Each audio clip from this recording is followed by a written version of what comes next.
Hey guys, this is Becca. This week I have been working on the Proko spine lessons, and I would say they went pretty well actually. So as I'm going through these exercises, I'm definitely not trying to get my drawings in like the A or A plus range because that would mean I already understood everything. But I also don't really want to be hanging out in the DF area either. So my goal is to sort of have my attempts fall into the B/C range. That's like the sweet spot for me in terms of when I feel like I'm learning enough, but also not having it be so challenging that I'm clearly just completely missing the concepts, which I think is pretty tricky when you are building your own curriculum. So this exercise went really well. I think part of it was that it was structured in a way that made a lot of sense to me. You start with drawing from a 3D model of a skeleton, so you can actually see what you're supposed to be imagining inside the body, because obviously you can't see someone's spine or pelvis, hopefully. So you draw from a model and then you do anatomy trace overs, so you don't have to really worry about the proportions or anything. And have a better understanding of where the landmarks are because you can see them because you're tracing over them.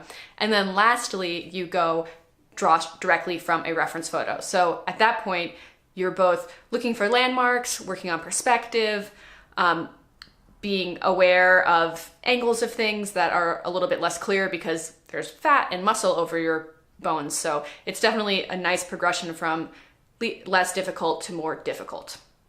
So I actually downloaded the Skelly app because I felt like it might be helpful. That's Proko's skeleton app. It's like a 3D model of a skeleton. And at first I was like, oh my gosh, $6, that's ridiculous, which is ridiculous considering how much I've spent on art things in the past, but it's actually really, really helpful. I would definitely suggest you check that out if you're having any troubles. It just makes it very easy to check your work because you can move the skeleton around and to the position that's in the photo and have a better understanding of what's going on underneath the skin and the muscle and everything. So definitely a good investment of $6. Bite the bullet, spend the $6.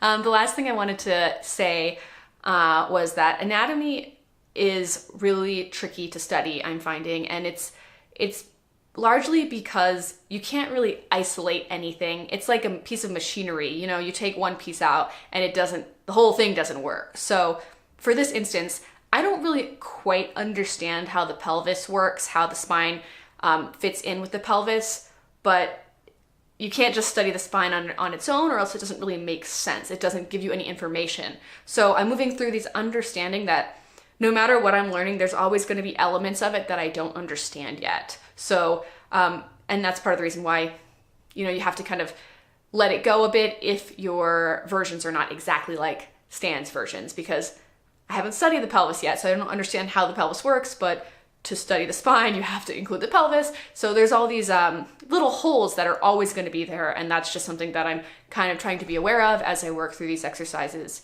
that things are not... I'm not going to have a complete idea of how the body works until I've covered the bones and all the muscles, and that's going to take a really long time. So that's just some background information on studying anatomy that I'm trying to internalize at the moment. Anyway, thanks for drawing. Onto the drawings.